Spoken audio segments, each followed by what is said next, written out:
ang aso walang rabies, no? Hindi yan kasama sa sistema nila. Yung rabies is a disease. Kaya lang natin vaccinate sila to prevent the disease na rabies. Now, hindi nila nakukuha ang rabies through air or airborne. No, kailangan ng kagatin sila ng isang infected dog ng rabies, or hindi man dog, vampire bat, raccoon, or any form of mammal who has this rabies. No, kung kinagat sila niyan at hindi natin na-address na nakagat pala siya, magde-develop sa kanilang system yon until umakyat sa utak hanggang yun na, makikita mo naglalaway na sila. Kung dalawang klase lang naman ng ating rabies, kung nagka-rabies ka na kahit sa tao, two forms of rabies, yung isang furious at saka isang dumb. Yung dumb yung parang ganun lang, yung furious naman yung matapang, nalilisik ang mata. Well, the dumb form yun ang delikado kasi akala mo walang rabies kasi dumb nga siya. Nakaganon lang siya pero tumutulo yung pala rabid na. Kaya naman tumutulo ang laway ng isang rabid dog and even to human, nagkakameron ng paralysis of the pharynx. At ang manifestation niya parang aso. Nalilisik ang mata, nagwawala. Kakagating ka rin, parang tao. Pag kinagat ka no, nalawayan ka nung taong yun, rabid ka na. Meron akong I had this friend of mine, katabi namin. Hindi ko akalaing mamatay siya sa rabies. At ako personal kong na-experience na ang tagal ko ng bet, ganun pa ang rabies. Pag tinamaan, kinagat siya ng aso. Gurlis lang, parang hindi siya bite wound, talagang kamot lang. Then after such time, nag-develop yon kasi bumabaha, namaga, nagnana muna. Nagpapacheck siya sa mga doktor. Then after the check-up, babalik siya, Dok. Sinabi sa akin ng doktor, hindi ma-detect, wala raw akong sakit. Ako nakakaramdam eh. The problem is, hindi niya na yung history. So, hindi rin ma-detect ng doktor kasi ang rabies, kung hindi mo yung history mo, ang hirap i-detect. So, pinauwi siya. Tapos, meron ito, one time, madaling araw kumakatok, rash. Sabi niya, Dok, dali natin si kuya, yung kapatid. Dinala ko sa hospital kasi nga masama pakiramdam. Binuksan ko yung aircon, nagtatago siya. Yung sabi ng kapatid, Dok, baka pwedeng patayin yung aircon kasi ayaw niya ni kuya ng hangin. O sige, total, madaling araw, buksan na lang natin yung mga bintana, natural air tayo. Ayaw pa rin. So, ano ba ang sakit talaga nito? So, iniwan ko siya sa Jose Reyes. Then, after Jose Reyes, na-detect siya, inilipat siya kagad sa, meron silang, tingin nila, rabid victim ito eh. So, din nila sa San Lazaro, Itines, tumawag yung kaibigan ko sa umuwi na ako, mapupuyat, may pasok pa ako. Sinabi nila, Dok, yung kaibigan nyo, 72 hours na lang. So, na-detect rabid pala. Ang rabies, wala pang nakasurvive. Sa cancer, any forms of disease natin, may miracle, may sumurvive. But in rabies, until now, ilang taon na ako, wala pa akong nakitang nabuhay na tinamaan ng rabies. Once you have this kind of disease, you had this rabies, mamamatay ka in 72 hours. Depende. Kasi tatravel na yan sa utak. Once na nag-travel sa utak, irreversible. Hindi na siya nagagamot. Kahit vaksinan ka na, wala na po. Late na yon. Talagang hihintayin mo na lang mamatay ka. So, yung rabid animal or rabid dog na alaga natin, hindi sila rabid. Kaya lang natin ginagawa yan kung bumili ka sa labas. Especially, mahilig bumili sa mga gray market, yung maramihan. So, yung source nito, hindi mo alam kung saan ang galing. Yung pala, transcolostral. Kunyari, yung nanay, may rabid na matay. Rabies pala, sorry. Namatay.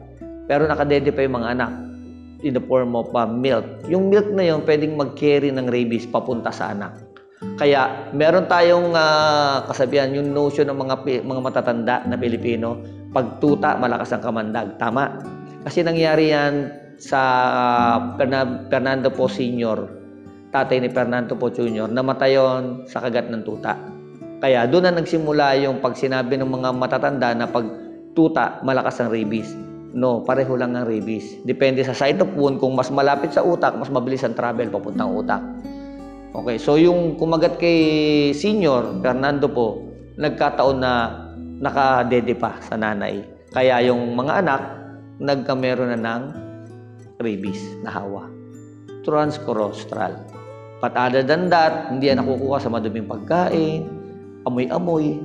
Hindi, kahit pakainin mo ng pakainin ng bulok yan, hindi yan magkaka-rabies. Unless otherwise, kagatin niya ng rabid dog. So, siyempre, nirecommend ng mga doktor, human medicine, yung mga MC, na pag kinagat ka, hindi kailangan kang bakunahan. but is for the purposes of yung anxiety mo sa buhay mo, depression. Siyempre mo tutulog ka, baka mamatay na ako, rabid ako. So ginagawa ng doktor, bakunahan ka. But definitely, kung yung aso na yun is provocative naman ang pagkakakagat sa'yo, dahil natapakan mo buntot, natapakan mo siya, nakahiga lang dyan sa bahay nila, kinagat ka, yun yung tinatawag ng provocative. Ang mga nakakatakot yung non-provocative, no? Naglalakad yung aso, dumaan ka, kinagat ka, without any reason. That is possible na rabid. Kasi any moving object, they attack. Ganun ang rabid dog. So, moving object, ina-atake nila yan. Inahabol nila. So, ganun ang mga rabid dog. Non-provocative, yun yung mga possible na apakan mo lang, pumasok ka sa gate, nakatali siya, nagulat, kinagat ka, yun yung mga non-provocative. Most likely, kahit di ka magpabakuna, hindi ka mamamatay. Ilan na yung mga apo ko na kinagat, hindi ko pinababakuna kasi bet ako. Nilalaban ko ng sacrifice, pero ako nga kinagat, tanggal ang kuko ko eh. For the past na bet ako, almost close to 40 years na, galing ako na ibang bansa, mas malalaking aso na inaalagaan ko ron.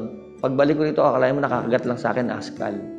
Kasi one of our, my colleague, yung si Doc Ina, babae, pinapainom niya ng gamot eh. I-deworm lang. Imagine, i-deworm. Kaya nakita naman sa microscope, ang daming bulate. Tapeworm. Nung isusubo niya na, inatak na siya, kinagat siya. So, nabitawan niya na yung medicine. Sabi ko, Doc, what happened? Kinagat ako eh. Ganun ba? O sige, tapos naman ako dito sa isang aso, ako na lang. Alam nyo, lumalapit pa lang ako. Dala ko yung medicine eh. Di-deworm lang to ah. Dito ako nakatingin sa kamay ko. Hindi ko alam, ito namang handler, hindi niya rin napansin na nakakulagpos. Alam mo, inabot niya tong kamay ko na to. Kinagat niya, tanggalan ko. Talagang nag-stand yung utak ko. Sa sobrang painful, talagang halos mahimatay ako. Kasi imagine mo yung daliri mo, lagay mo sa isang pinto, ipitin mo. Ganun yung pakiramdam. Nangitim eh. Butas yan, may keloid pa. Butas yan, kinagat niya. Tapos to, tanggalan ko. Kaya to yung nagtitreat ako noon, nung medyo gumagaling, nakatago. Kasi ang pangit, patay ang kuko eh. Kaya nakaganyan ako, pag nagtitreat ako, awa ng Diyos, tinubuan pa siya ng kuko. So yun, di ako nagpabakuna ron ha. Kasi alam ko na itong ason to, alaga. Kaya lang siya matapang, kasi nga ayaw niya magpasubo at takot. Ang aso, pagka may fear, nagiging silang furious, nagiging matapang. Kasi defense mechanism ng aso. Kung may aso ka, kunyari, doon ka lang, hindi ka naman laging engaged. Hindi ka yung kagaya ko as a vet or ng mga groomer na laging different, hindi na. Kasi nandun ka lang sa bahay mo eh. Ang mga talagang nasa services, kagaya ng mga groomer, veterinarians, at saka yung mga handler, yung mahawak, assistant ng vet, yun yung kailangan talagang may bakuna. Kasi sila yung mas unang kakagatin. Ako nga, as a vet hindi na ako nagsusubo. Assistant ko lang. Sila nagsusubo. Mas magaling pa sila sa akin. Okay, yung aspin, yung tinatawag natin, tayong mga Pilipino na inculcate sa ating mga utak na pagka-asong Pinoy, aspin. But we call it mongrel, no? Yung mongrel, yun yung endemic. Ibig sabihin dito sa atin, pinanganak, dito sila. Yun yung native. So we call it mongrel. Sabi ng mga kliyente ko, Dok, bakit gano'n yung mga aspin hindi nagkakasakit? Ang tibay nila. Well, most likely, parang mukhang mas matibay because nga, dito sila. No, endemic eh. Parang tayo, mas sanay tayo sa climate ng tropical countries rather than do sa ibang country. But still, aso pa rin sila. Kung anong sakit ng imported na aso, nagiging sakit din nila. Hindi sila exempted na magkasakit ng mga viral diseases, parasitism, and other forms of diseases. So, ganun din yon. Ang mentality lang ng ating sometimes ating mga kababayan na nag-aalaga, pag aspin, sabi nila, Bobo, no. Matalino sila. Matalino ang mga aspin, depende lang sa'yo kung paano mo tuturuan. But they can recognize commands. Sumusunod sila. Ang aspin mapagbahal, but the difference is medyo matapang. Kaya pag dumating sila sa mga clinic, ang hirap naming i-manage, nangangagat. Not like the imported ones, pag binuka mo ang bibig, sinubo mo isang tablet or medicine, okay. But most of the aspin, nag-growl, kakagating ka. Very defensive, no? Ganun siya. Yun ang mga main characteristic ng mga aspin. Medyo madali silang tumapang. So, dapat sila nakaka-cohabitate with the other people rather than dun lang sila sa likod. Kasi kung sa likod lang, papakainin mo, nakatali, tatapang. Madali silang tumapang. May tendency tumapang sila kagad. May mga tinatawag tayo na body movements o body language. No? Dapat alam natin yung psychology sa aso. Kung ang aso ay bumaliktad ang tenga, dapat usually nakaganyan ang tenga. O kahit naman bagsak yan, nakaganyan. Pero nakita mong gumanon, bumaliktad, they will bite. Huwag mong hawakan. O, titingnan mo yan. At yung mata. Pag yan gumanon, at gumano na yon, kakagat yun, huwag mo hawakan. At pag nakabuka bibig, hindi kakagat. Pero once sumara na bibig, gumano na, kakagat. Naka-ready na yun eh. Pero hanggat nakapanting yan, hindi kakagat yan. Nga, paano kakagat eh? Nakanganga. Dahil nagpapanting. So, tatandaan nyo yung mga body language. Buntot, pag medyo sumara, bumahag, takot na yan. So, may fear, pwedeng kumagat. Kasi depends niya na i-depend niya yung kanyang katawan. So, kakagating kanyan. Gumano ng tenga, bumaliktad papunta sa tail niya, tapos sumara na bibig, it will bite. Kakagating kanyan. Yun nga, sabi ko nga, pag nakagat tayo, huwag tayo agad pag-panic. Alam mo muna kung saan nanggaling yung aso mo. The source. Kung binili mo yan sa gray market, wala kang source. Pabakuna ka. Kasi hindi mo na alam kung saan galing. But kung galing lang kay kaibigan dito sa katabi mong bahay at galing din sa mismong best friend mo, naturally, alaga yan. So, most likely, walang rabies yan. Yun nga lang, kinagat ka. Yung minsan, may mga play bite. Dok, kinagat ako nung aso ko, nagpabakuna na kagad kasi napadiin. Pero naglalaro lang talaga yung aso kasi ang tuta, parang bata, nagtititer yan.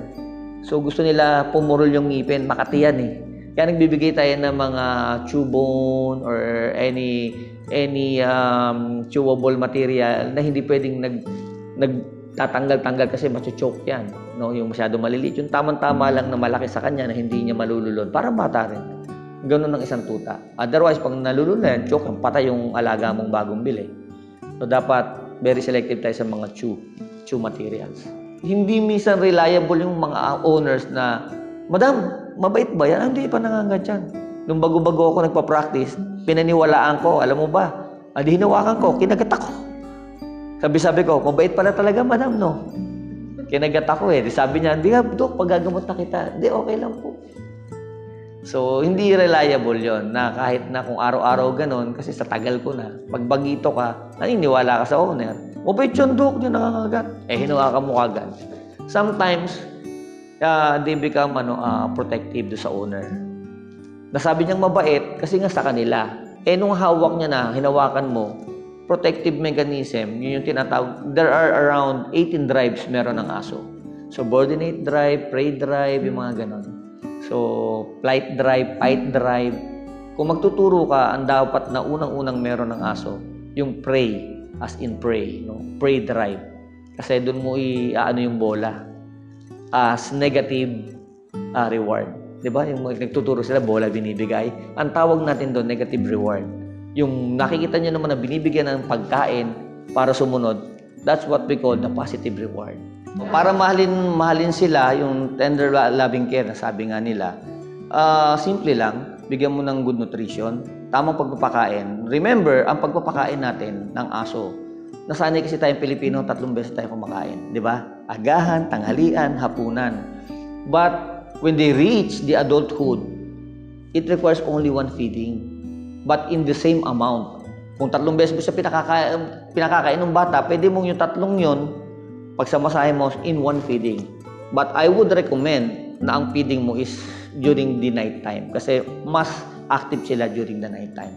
Bigyan mo yan ng 1 feeding sa umaga, hindi naman siya working dog, tulog lang kasi sila, natutulog sila sa umaga, amuin lang yan, hindi kakain. So akala ng may-ari, dadali na sa akin sa clinic, Dok, ayaw kumain yan, hindi na kumakain yan eh. It's because nagiging selective na sila. Damo na tumatanda sila, humihina na rin silang kumain.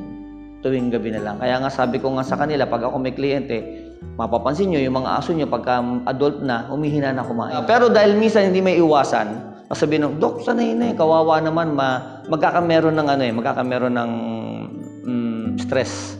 Yung aso kung bigla mong sudden change of scheme ng feeding. Ang gawin nyo na lang, kung hindi maiwasan, sabi ko sa mga client ko, kung twice a day na lang siya kumakain, make sure na pakainin pa rin siya ng twice a day, but make sure konti na lang siya sa umaga. ilagay mo lahat sa gabi. Kasi sayang ang dog food mo, mahal din ang dog food eh. Lagi lang, throughout the day, ang pinaka-importante, meron silang ample amount of water. Hindi sila mawalan yan. Para balik-balik lang sila dyan, iinom. So, ang aso kasi minsan hindi nagiinom yan. Kaya pag nag-poop yan, dry, so pangit.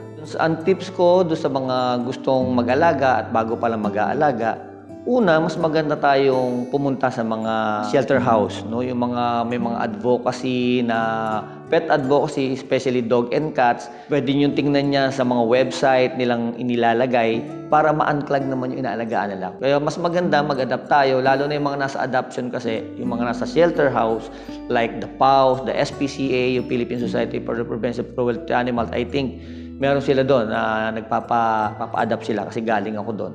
Yun. At the same time, yung mga asong kukunin natin doon, mas nakakakita sila ng tunay na pagmamahal. Kasi yung mga kumukuha sa kanila, mas nabibigyan atensyon. Not like andun sila, ang dami, inaalagaan man sila, pero pare-pareho tingin sa kanila. Eh di kagaya kung inadapt mo sila, mas nabibigyan mo ng atensyon.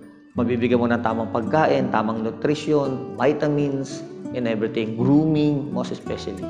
And remember, once you adopt a dog, mamahalin ka niya ng gusto.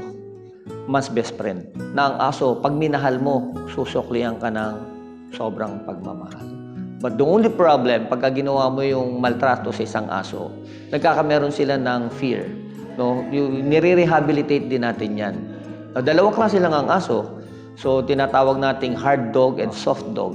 Yung hard dog, yun yung kahit paluin mo, batukan mo, baliwala sa kanya yun, lalapit pa rin sa'yo. Yung soft dog, matatakot na yan, magkakami ng fear. Makita ka pa lang yan, iihi na, tatain na. It's because of the fear. So,